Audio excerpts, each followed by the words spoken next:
അക്ഷരാർത്ഥത്തിൽ കോൺഗ്രസ് ഹൈക്കമാൻഡ് പുലിവാല് പിടിച്ചിരിക്കുകയാണ്. സമീപകാലത്തൊന്നും അവർക്ക് ഇങ്ങനൊരു തലവേദന ഉണ്ടായിട്ടില്ല.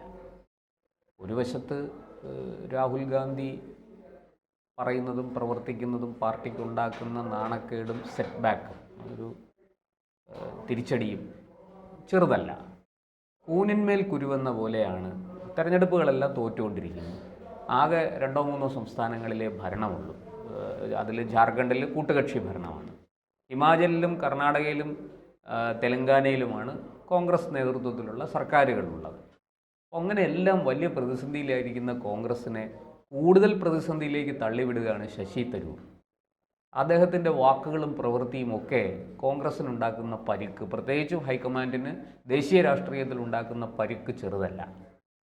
കോൺഗ്രസ് ശശി തരൂരിനെ പുറത്താക്കാനുള്ള ഒരു തീരുമാനം എടുത്തു കഴിഞ്ഞു. പുറത്താക്കുമോ എന്ന് ചോദിച്ചാൽ പുറത്താക്കാതെ തന്നെ പുറത്താക്കുക എന്നതാണ് അവരുടെ ലക്ഷ്യം. പുറത്താക്കാതെ കോൺഗ്രസിന്റെ ഒരു നയം അതാണ് കഴിഞ്ഞ കുറച്ച് നാളുകളായി. കാരണം നമുക്കറിയാം, കോൺഗ്രസിന്റെ യുവരാജാവ് ഉണ്ടല്ലോ, രാഹുൽ ഗാന്ധിക്കെതിരെ ആര് രംഗത്ത് വരുമോ അവരെയെല്ലാം പുറത്താക്കുക എന്നത് തന്നെയാണ് കോൺഗ്രസിന്റെ കുറച്ച് നാളുകളായി തന്നെ നിലപാട്. പണ്ട് നമ്മൾ ഗുലാം നബി ആസാദിന്റെ കാര്യത്തിൽ കണ്ടു. എന്തിനു പറയുന്നു, അവരുമായിട്ട് വളരെ അടുത്ത് നിൽക്കുന്ന കപിൽ സിബലിന്റെ കാര്യത്തിൽ പോലും നമ്മളത് കണ്ടു. ഈ പുരാണങ്ങളെല്ലാം പരിശോധിക്കുമ്പോൾ മനസ്സിലാകുമല്ലോ, ഈ തൻ്റെ മകന്റെ പാതയിലേക്ക് ആരെങ്കിലും വളർന്നു വരികയാണെങ്കിൽ അവരെ പതുക്കെ ഒഴിവാക്കുക. അത് തന്നെയാണ് ഇവിടെ സോണിയ ചെയ്യുന്നത്. സോണിയ എന്ന രാജകുമാരി തൻ്റെ മകൻ ഇന്ത്യയുടെ ഭരണം ഏറ്റെടുക്കണമെന്നാണ് സ്വപ്നം കാണുന്നത്. പക്ഷെ അത് കുറച്ച് നാളുകളായി അതിൻ്റെ ശ്രമം നടത്തുന്നു. പക്ഷേ ഈ രാജകുമാരൻ മണ്ടനാണെന്ന് ആരെങ്കിലും വിളിച്ചു പറഞ്ഞാൽ അവരെ പുറത്താക്കുക എന്നതാണ് ആ രാജകുമാരിയുടെ നിലപാട്. അത് തന്നെയാണ് നാം കണ്ടത്. ചേട്ടാ ആദ്യം സൂചിപ്പിച്ചതുപോലെ തന്നെ ഈ ഗുലാം നബി ആസാദ്, പിന്നീട് ജ്യോതിരാദിത്യ സിൻഹ, അതോടൊപ്പം തന്നെ ഹിമന്ത ബിശ്വ ശർമ്മ, ആ രീതിയിൽ എല്ലാവരും പറയുകയാണ് ഈ രാജാവ് മണ്ടനാണ്, ഈ രാജാവിനെ കൊണ്ട് ഒന്നും നടക്കില്ലെന്ന് പറയുമ്പോൾ ഇല്ല, രാജാവ് ഒരു നാൾ ഇന്ത്യയുടെ പ്രധാനമന്ത്രി ആകുമെന്നാണ് സോണിയ പറയുന്നത്. അല്ലാത്തവർക്ക് പുറത്തു പോകാം, അല്ലെങ്കിൽ അവരെ പുറത്താക്കും. പിന്നീട് നാം കണ്ടതാണ് സച്ചിൻ പൈലറ്റിനെ വലിയ രീതിയിൽ തന്നെ അവർ ഈ രാഹുൽ ഗാന്ധിക്ക് എതിരായി വളരുന്നു എന്നൊരു ചിന്ത വന്നപ്പോഴാണ് അദ്ദേഹത്തെ ഒതുക്കാൻ ശ്രമിച്ചത്. ഇതിന് സമാനമായിരുന്നു ജ്യോതിരാദിത്യ സിൻഹ. അദ്ദേഹം മധ്യപ്രദേശ് കേന്ദ്രീകരിച്ച് വലിയ രീതിയിൽ വളരുകയാണ്. ഒരു കാലത്ത് ഗുജറാത്തിനേക്കാൾ BJPക്ക് വലിയ രീതിയിൽ സംഘടനാ സംവിധാനമുള്ള ഒരു സംസ്ഥാനം ഏതെന്ന് ചോദിച്ചാൽ മധ്യപ്രദേശ്. ആ മധ്യപ്രദേശിലാണ് കോൺഗ്രസിനെ അധികാരത്തിലെത്തിക്കാൻ ഈ യുവ നേതാവിന് കഴിയുന്നുണ്ട്. ആ യുവ നേതാവിന് കഴിഞ്ഞപ്പോൾ അദ്ദേഹം ദേശീയ തലത്തിലേക്ക് വളരുമോ എന്നൊരു ആശങ്ക ഉണ്ടാകുന്നു. അദ്ദേഹത്തെ ഒതുക്കാൻ ശ്രമിക്കുകയാണ്. അങ്ങനെയാണ് അദ്ദേഹം ജീവനം കൊണ്ട് BJPയിലേക്ക് രക്ഷപ്പെടുന്നത്. അതിന് സമാനമായൊരു നീക്കം തന്നെയാണ് ഇപ്പോൾ ശശി തരൂരുമായി ബന്ധപ്പെട്ട് ഉണ്ടായിരിക്കുന്നത്. ശശി തരൂർ തുടർച്ചയായി BJPക്കെതിരെ ജയിക്കുകയാണ്. കേരളം പരിശോധിക്കുമ്പോൾ നമുക്കറിയാം BJPക്ക് വലിയ സ്വാധീനമുള്ള ഇല്ലാത്തൊരു സംസ്ഥാനമാണ്. പക്ഷെ ആ സംസ്ഥാനത്ത് തന്നെ അദ്ദേഹം BJPക്കെതിരെ നിരന്തരം പോരടിച്ച് ജയിക്കുകയാണ്. ആ സീറ്റുകളിൽ ശശി തരൂർ അല്ലാതെ മറ്റാര് മത്സരിച്ചാലും പൂർണ്ണമായി തന്നെ അവിടെ BJP ആയിരിക്കും വിജയിച്ച് കയറുക. അത് നമുക്ക് ഈ ലോക്സഭാ തെരഞ്ഞെടുപ്പ് എടുത്തു നോക്കിയാൽ തന്നെ മനസ്സിലാകും. ഈ നഗരമണ്ഡലങ്ങൾ BJPയുടെ ശക്തി കേന്ദ്രമാണ്. പക്ഷെ അവിടെ പോലും വോട്ട് നേടാൻ കഴിയുന്നത് ശശി തരൂരിനാണ്.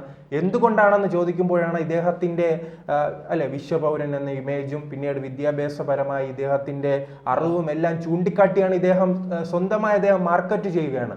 അതുകൊണ്ടാണ് ഈ നഗരപ്രദേശങ്ങളിലെല്ലാം വലിയ രീതിയിൽ ശശി തരൂരിന് വോട്ട് ലഭിക്കുകയും അദ്ദേഹം വിജയിക്കുകയും ചെയ്തത്. പിന്നീട് ഈ രാഹുൽ ഗാന്ധി തുടർ പരാജയങ്ങൾ ഉണ്ടാകുന്നു. ഇനി ഇദ്ദേഹത്തെ കൊണ്ട് ഒന്നിനും സാധിക്കില്ല എന്നതിന് പിന്നാലെ അദ്ദേഹം രാജിവെക്കുകയാണ്. അപ്പോൾ ഒരു പാവയെ വേണം. പാവയെ അന്വേഷിച്ച് ഇറങ്ങുമ്പോഴാണ് മല്ലികാർജുന ഖാർഗെ നിൽക്കുന്നത്. പക്ഷേ അദ്ദേഹത്തെ അങ്ങനെ നേരിട്ട് വിജയിപ്പിക്കേണ്ട എന്ന രീതിയിലേക്ക് ശശി തരൂർ മത്സരത്തിന് രംഗത്തിറങ്ങുകയാണ്. അത് തൊട്ട് തുടങ്ങി ഈ സോണിയ കുടുംബത്തിന് ഈ ശശി തരൂരിനോടുള്ള വൈരാഗ്യം, ആ വൈരാഗ്യത്തിൻ്റെ പശ്ചാത്തലത്തിലാണ് അദ്ദേഹത്തെ ഒതുക്കാൻ ശ്രമിക്കുകയും അത് അദ്ദേഹം തിരിച്ചറിയുകയും ഇപ്പോൾ മോദി അനുകൂല പ്രസ്താവനയുമായി മുന്നോട്ട് പോകുന്നത്.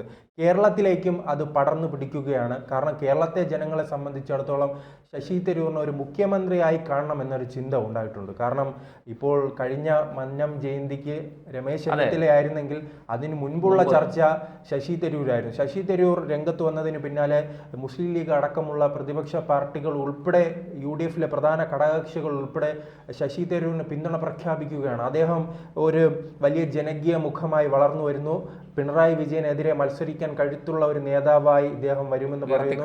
അതെ, തിരുവനന്തപുരത്ത് സെൻട്രൽ മണ്ഡലത്തിൽ അദ്ദേഹം മത്സരിക്കുമെന്ന ചർച്ച പോലും ഉണ്ടാകുന്നു.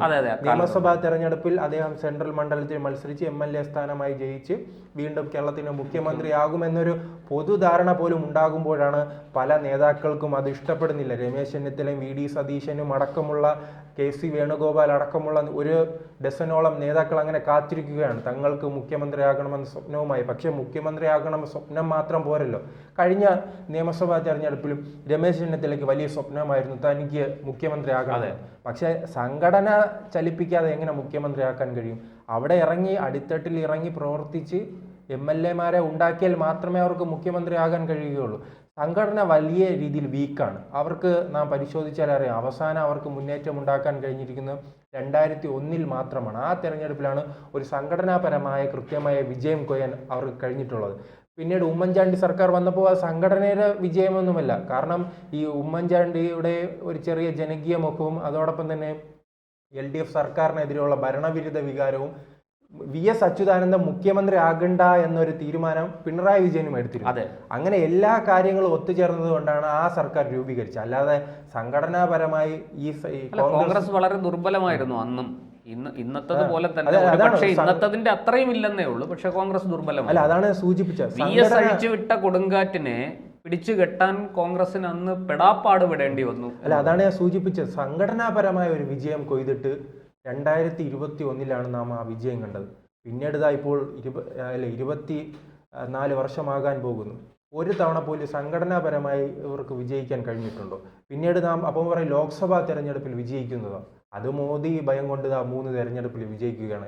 രാവിലെ ഇറങ്ങി പറയും നോട്ടീസിൽ, അല്ലേ, മോദി വരുന്നുണ്ട്, നിങ്ങൾ ജാഗ്രത പാലിക്കൂ എന്ന് പറയുമ്പോൾ 2014 19 24 വിജയം കൊയ്തു. അല്ലാതെ നോക്കുകയാണെങ്കിൽ എവിടെയാണ് അവർക്ക് വിജയം ഉണ്ടാക്കാൻ കഴിഞ്ഞിരിക്കുന്നത്?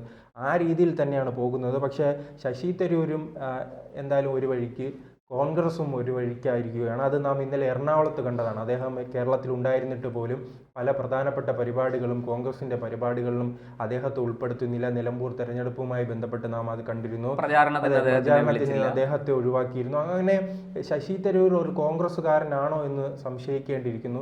ഇത് നാം കുറച്ചുനാൾ മുൻപ് അൻവറുമായി ബന്ധപ്പെട്ട് കണ്ടതാണ്. LDFന്റെ ഒരു നേതാവായിരുന്നു അൻവർ. പക്ഷെ അദ്ദേഹത്തെ പിന്നീട് ഒരു പരിപാടിയിലും വിളിക്കാതെ അങ്ങനെയാണ് അദ്ദേഹം രാജിവെച്ച് പുറത്തു പോകുന്നത്. ആ രീതിക്ക് മറ്റൊരു അൻവറായി മാറുമോ എന്ന് നാം സംശയിക്കേണ്ടിയിരിക്കുന്നു.